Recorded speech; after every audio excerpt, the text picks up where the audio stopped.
All right, so this is episode 4 of Pilot Initiation, a developer series where we discuss our creative works to try to improve and develop them to their greatest potential.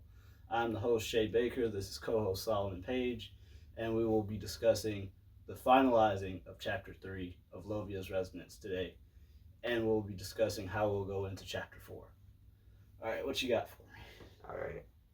So you've established that the country they're in currently is Daytona, right? Yes, currently that's where they are. Did you like your process of imagery when you started on this chapter? Yes, okay, so with the imagery process, I did have a little help from like outside apps. So I got a map generator to help me with that because I wanted to build a developed world, but sometimes it's a little hard to just like get to a piece of paper and draw out how a map looks, especially with no reference. So what I did was I got an app and I used it to generate a map, and basically I just went off on how that map generated. So the description was like 100% me, but when it comes to the actual like setup of how it built around, I got help from outside apps to help pretty much give a blueprint of how these countries and um, continents are set up. All right. And did you like your pacing for this chapter? Yes, this chapter was like a little bit slower to write, but the pacing on it was very good because it had a start point and it had midpoint and then it had the finalization of the chapter. So with this one, it was mainly centered towards character development and team development. So that was one good aspect that I really like to write on. I will do further writing on it because just what we have now isn't enough to actually show character development further into the book. But I'm glad we got to see a lot of character development in this chapter though, because it's given us a start point of where these characters are mentally and how they can continue in later chapters. I like the discussion of like the military starting to take initiative towards this threat and all the briefing. Did you take any inspiration for that? Uh, Not really. Like being in the military, I'd say there was like terminology that I used to give me like a grasp on what they would actually say to each other. But at the same time, there was like nothing really directly pulled from experience that I can say that I linked directly into the story. When it comes to like how they communicate, mainly how they address rank and positions, I'd say that's like direct communication of that I've learned through experience, though. And with the discussions between William and Lyra, would you say this is where we're starting to see more of that character trait from her, where she's giving off these jokes that maybe some people can see, but some wouldn't? Yeah, I'm trying to like develop her character to like kind of cold, standoffish, but at the same time, she's still a caring person, and she just doesn't like being around people too much. But at the same time, given the situation, she has to be around these people, so she's making the most of it and actually trying to build relationships with her team. That way, she can provide support whenever needed and be there whenever her team's in trouble. And they're both talking about their traumas or whatever in this chapter. Do you think anybody out of the team has like a greater trauma? Ooh, that's a tough question. I wouldn't say greater when it comes to like trauma in general, but if we're talking about like physical experience in trauma, Sia definitely caught the worst of it because she had to get full body replacements in this chapter. So when it comes to physical trauma after what just happened, she definitely caught the worst of it. But when it comes to like overall, I'd say they all share something similar at the end of the story. Okay, okay. And that she had sent them that message to link up at that bar, right? Yeah. Was there any significance behind this, or was it just like just to keep each other updated? That was something from chapter two. I don't know if you remember, but she said in chapter two, like, "Hey, once this is all done, we can go get drinks." I actually forgot that. But that's what I linked it back to. So that's one detail like I wanted to keep in her story. But when it came to that, that was really just me linking it back to that and also trying to build team development so they can at least have a little more understanding of each other. I kind of liked how you were setting up with the bioluminescence. Did you take any inspiration for these colors and things? Um, no, not specifically. That one was kind of just on the dome when I was writing it. Like the regional variants of it, like the colors and the design symbols on their body, that was like completely freestyled while I was writing. But at the same time, it does play a vital role because it does show a little bit of character background without them having to even know each other yet. And that's one thing that we saw when William had first saw Lyra's bioluminescence. He instantly knew she was from the area they were in. So that was like a little bit of background into her character. And would you say that this would be like important overall? Like people could just see you, they just know where you're from. This wasn't causing like conflicts or anything. I wouldn't say it would cause conflicts, but it was like, um, what's the word I'm looking for? It's a form of evolution that their species took on, and I will go into detail with that with like subcultures of people that are like kind of branched off that they actually use this bioluminescence to like a tactical advantage. So we'll see that in later chapters too. And we got a detailed a detailed view of the enemy now, right? Yes, at the end of the chapter, I gave a detailed description of what the enemy looks like. The race is called the Dakuva, and they're an alien species that I went into detail about how their body structure is. I didn't say their color scheme, but I will go into detail about that again. I did throw in how their anatomy is set up, and I did drop a concept art on the last video of how they look. So, for reference, people can go back and look at that to get a visual of what they actually look like.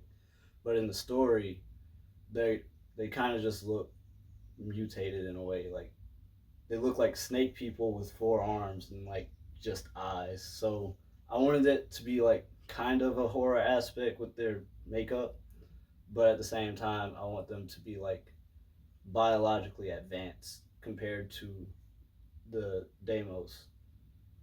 And so far with them specifically, do you think they'll all look similar to that degree, or you'll have like different levels to it? So the way they are biologically made up, they can alter their body limbs to like make certain appearances, like specifically their arms and their tails.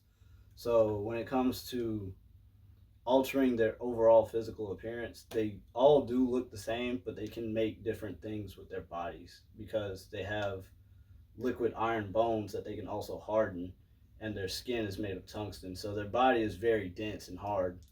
And what that does is it's a biological advantage on the Deimos because that's how we're going to see it's definitely hard to fight off this species. And do you think that we'll get more chapters of this length?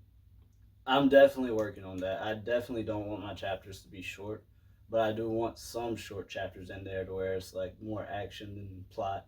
But I also want lengthy chapters like this one to where it's a lot of plot and a lot of background on characters because with that, it definitely brings a bigger depth to the story than just the instant action of conflict. And will we go into any more details about the cybernetic process and all that?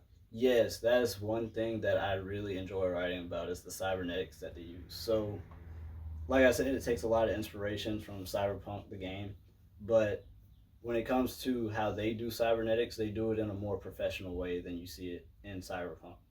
So with this one, like one of the characters stated, it was military grade cybernetic implants, meaning their setting for doing the surgery was much more professional. Much, it was very accurate And when it comes to stuff like that, we're going to see a lot of difference when it comes to regular civilians on how like the professionalism of the work is done. So like when I get to the crime syndicate part, you'll see how their cybernetics different for are different from the military cybernetics. So you'll see a big cultural gap in that. And do you think we'll see them anytime soon, or is still in process? It's still in the process, but I did hint towards it in this chapter. I'm not sure if you noticed it, but it was a very tiny hint on something that somebody cybernetics has that shouldn't be Oh yeah, this shouldn't military be grade. military grade. Yeah. Yeah, so whenever I get to that, you'll see the difference, and then it'll lead into that big cultural gap of the cybernetics. And did you like the? I love the bar scene. Did you like? Did that take you a minute, or was that just? That one, I actually wanted to like go into detail about like character breakdowns. So like when it came to writing that scene, it was weird because I was like, who do I want to like give this equipment to specifically? Because I was back and forth between Lyra or William because those were like two characters that are the main characters, but we don't see a bunch of their character development yet. So it was really just a coin flip on who to give that one to.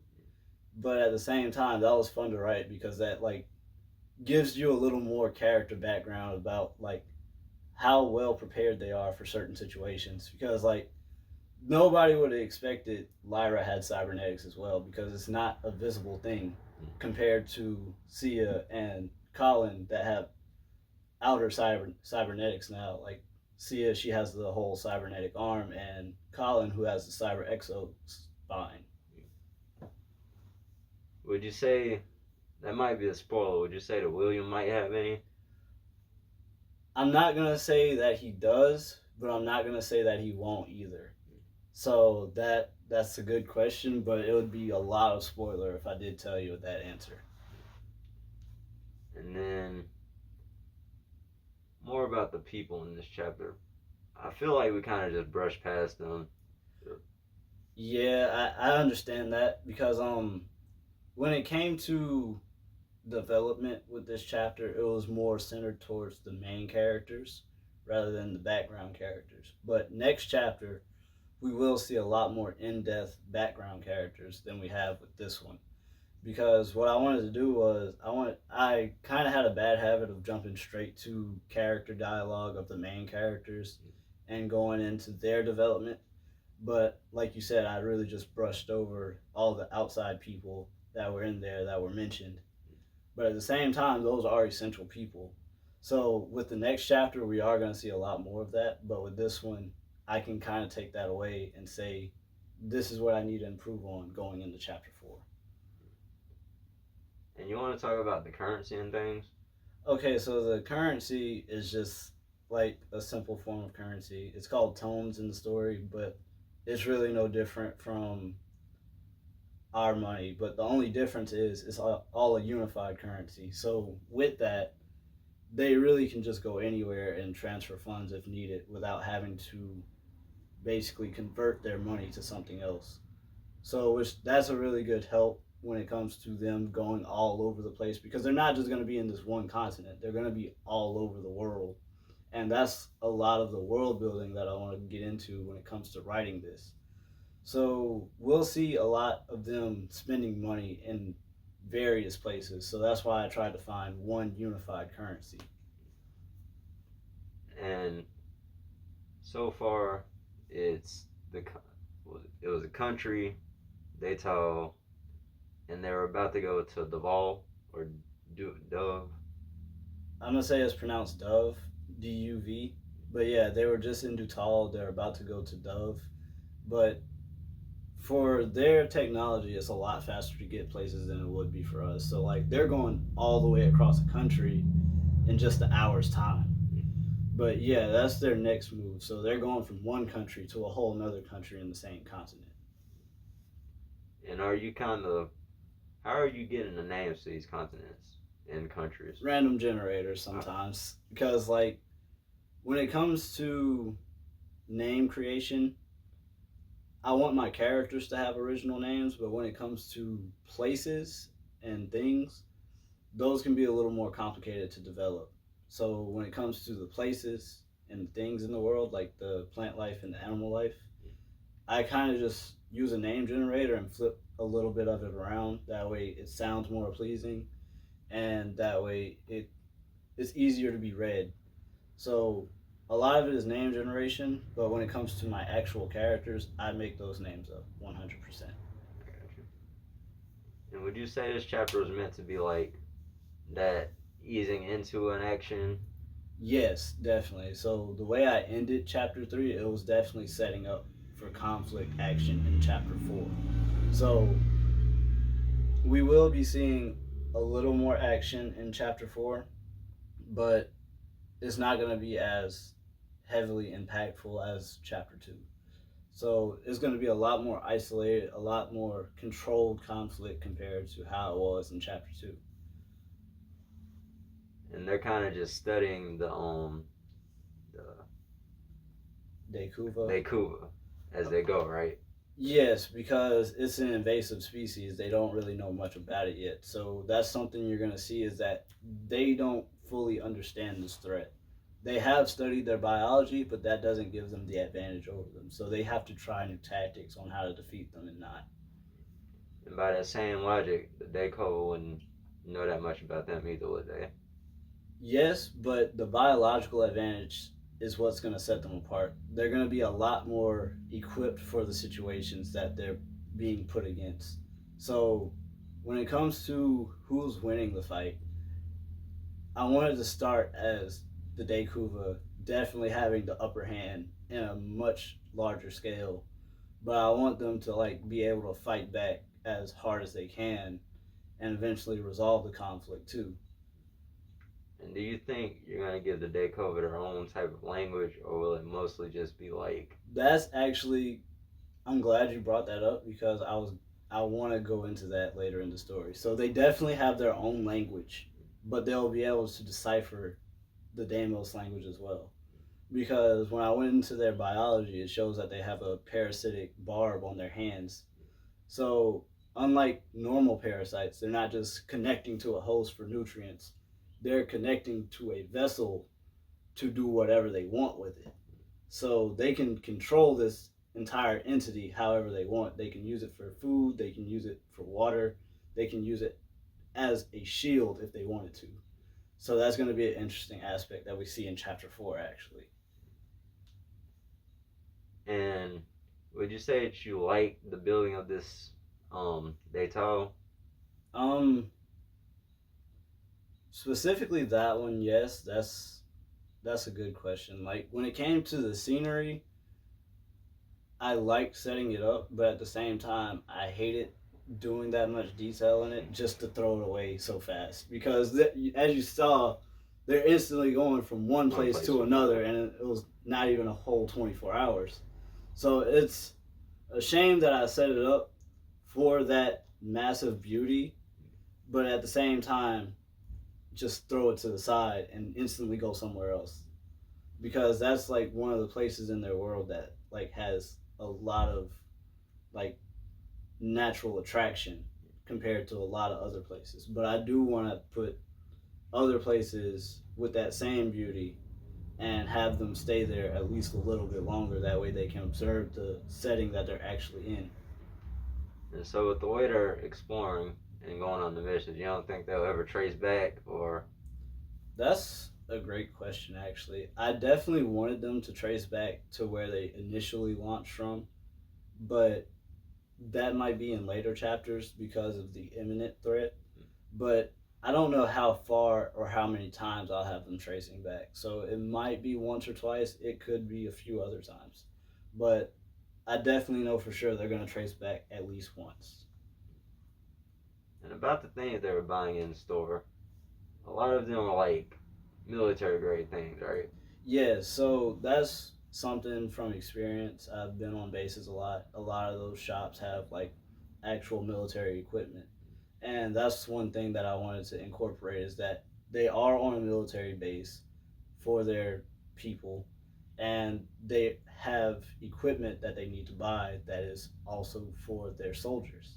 So that's one incorporation that I actually enjoyed writing because like not a lot of people know what military bases look like. So that's just one little detail. Like a lot of the shops have like mainly focused around military equipment. And you said we may see some of that civilian life in the next chapter. Yes, because like I said, I wanted to incorporate it a little bit. In this one, we don't see it that well, but the next one we'll definitely see a lot more of it because of the scale of the situations that they'll be in. So there will be a lot more civilian life going on compared to where they were currently. And do you think you had a rougher time doing the environment or like the discussion pacing of this chapter? I'll say it was kind of balanced out because there was very detailed discussions at the same time there was very detailed scene setup. So it was a little easier to do discussions because I have a rough understanding how people talk, and that's basically what I was going off of like how people naturally speak to each other and how they naturally introduce themselves to each other. But when it comes to the scene setup, it was basically me trying to put a whole image to something that basically doesn't exist. So that was a little bit harder than making up the discussions for me because when it comes to personal interaction, I have a little more understanding of that than rather a world scenery understanding. And do you think that you like to flesh out on this chapter, that you like to just get into it like you're in detailed with it? Um, Go a little more into that question. Like, do you think this is where you completely fleshed out? You didn't. No, I definitely don't want to say this is where I pretty much gave up because I want to get more detailed and more in depth with characters, scenes, and conflict and resolutions. So that's you're gonna see a lot more improvement with chapter buildups and chapter resolutions and finishings. So this is definitely only the starting point, really. And you mentioned stuff like cigarettes do still exist in this type of Yeah, environment. but their plant life is a lot different. So like I went into detail about that a little bit. So they use a different type of leaf. It's native to their planet, but it still contains nicotine, so they use it for cigarettes as well. So there's like a lot of modern day things that people still use, but at the same time, with their overall world build, they have advanced more technology and they have different plant and animal life. So a lot of the stuff we'll see is basically carbon copies of what we have today, but at the same time, it'll be different because it's different things that they're using to make these things. And do you think this chapter was like a little bit of plant knowledge? You think we'll get any more animal knowledge soon? Yes, absolutely. So when it comes to animals, I wanted to go a little more into like the food they have with this chapter, but I missed that opportunity because I was running short on time. But I wanted to like go into detail with like the food because you need animals to make food. So I wanted to like give a specific type of food that somebody was eating and like then go into detail of what animal was used to make that food. But we'll definitely see more of that in later chapters as well. Not just cooked meals, but also living in sentient beings as well. So some plant life will have like a level of sentience too on this planet, along with other animal life. And at the bar, they were definitely drinking like alcohol, right? Yes, that's alcohol is definitely still part of their world, but it's a little different because they just have different names for it. So that's one thing you're gonna see is just alcohol, but different names. And would you say that this is going to be the most they bond?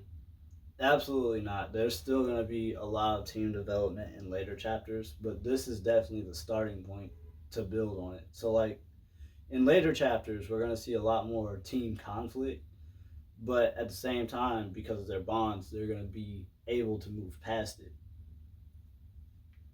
And do you think we'll get a glimpse of extreme warfare soon, or more like just leading into it for 4, and then maybe a, a misdirection to something else for 5?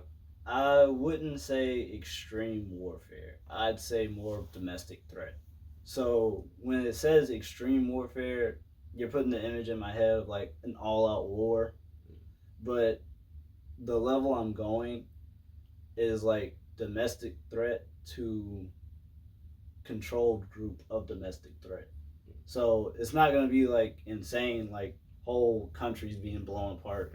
But at the same time, it will be pretty dangerous because it'll have like whole cities in danger. And when do you think we'll see like some more of that horror picking up? Definitely in the next chapter for sure.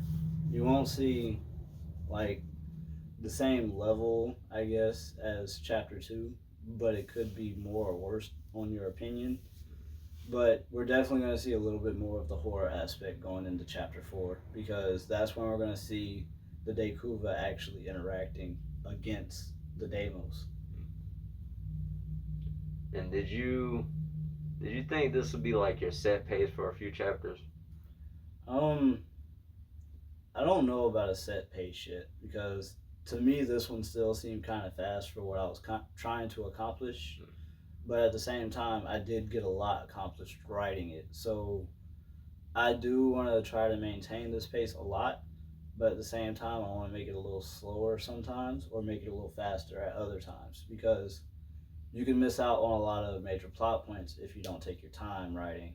And at the same time, you can make conflict action really boring if you take too much time writing it. So I'm trying to find the right pace for each chapter. So far, I think it's going good on that note. All right. And for the next place, do you have any? Have you generated anything on the do dove? So I haven't built a scenery yet, but when it comes to generating how the scene looks, I definitely want to get into how the scene is set up. So when it comes to how that place specifically is set up, I haven't gotten into it just yet, but I will be getting into it soon. Um, I'll say this area is kind of mountainous, so there's a lot of Arctic weather and a lot of bodies of water. But we're definitely going to see more of like a mountain terrain rather than anything else right now. Okay. And if it's mountain terrain, so you're saying it would be coldish weather or more like its own unique thing? Um, each country, well, each continent is going to have its own biome around it. So this one is it's more of like a temperate weather. So it's not too arctic based on where you're at. But like say you go to the higher altitude areas, it can be arctic weather. You go to the lower altitude weathers, it can be very tropical. But with this area specifically, it's kind of a mix. So it's very temperate compared to other continents where it's straight up desert or straight up tropical. But this one specifically, we're going to see a lot of comfortable conditions compared to other ones. Okay. And do you like how you have it set up with the temperature and all that? I haven't really gone into detail about that yet, but we'll see a lot more setup into it. But as of right now, there's pretty much no discussion on how that went. But in later chapters, you'll see that it can get really harsh for them or it can get really comfortable for them. So as of right now, we're not going to see that. We're going to see more of like terrain issues and conflict action issues. And would you say that they're like their equipment compensates for anything yet temperature wise? That's a good theory to have, and I may actually include that later. So I haven't thought about that at all, but that's a good thing to incorporate because their suit is definitely high tech. So having that would definitely help. with certain survival situations that they might be put in. And discussing the concepts, the ears were pointy-ish, and they had the regional things. Didn't you do sketches of the vehicles too? I did do sketches of only like two vehicles. I did more sketches on like the actual characters involved. But when it comes to the vehicles, I'm definitely trying to expand a lot more on that because travel is going to be a major aspect of the book because they have to go from place to place that's so far apart from each other and they need ways to get there. So when it comes to traveling and getting where they need to go, is going to be a very diverse palette of transportation. And they were talking to one of the higher ups in this one. I kind of the name slipped my mind, but he will play a vital role. You said right? Yeah, you're gonna see. Um, I believe you're talking about First Sergeant Kuva. Yeah, him. Yeah, she's definitely gonna come back a lot more because that's their highest chain of command at the current point. So we're definitely gonna see a lot of back and forth with her. So you'll definitely see her actually in the action too, along with them at some point. All right, this is gonna be the wrap up question. Okay. She had asked them to confirm their weapon status. Do you think they're going to be using it next chapter? Yes, absolutely. That's partially the reason she said that, but at the same time, that's like military lingo. So, like, if you have weapons, you have to have them on you at all times.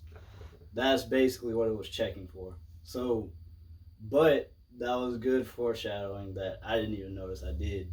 So, we are definitely going to see their weapons used in the next chapter, and I'm really excited to be writing that next because you'll see the difference in weapons that everybody has. So with William, he has the regular photon director, which is basically a pistol, and then you have Lyra with the C-78 Sunbringer, which is a heavy class weapon. So you'll definitely see the power scale in those two weapons. Well, that was a good question to end on. All right, that's the wrap up for Pilot Initiation Episode 4.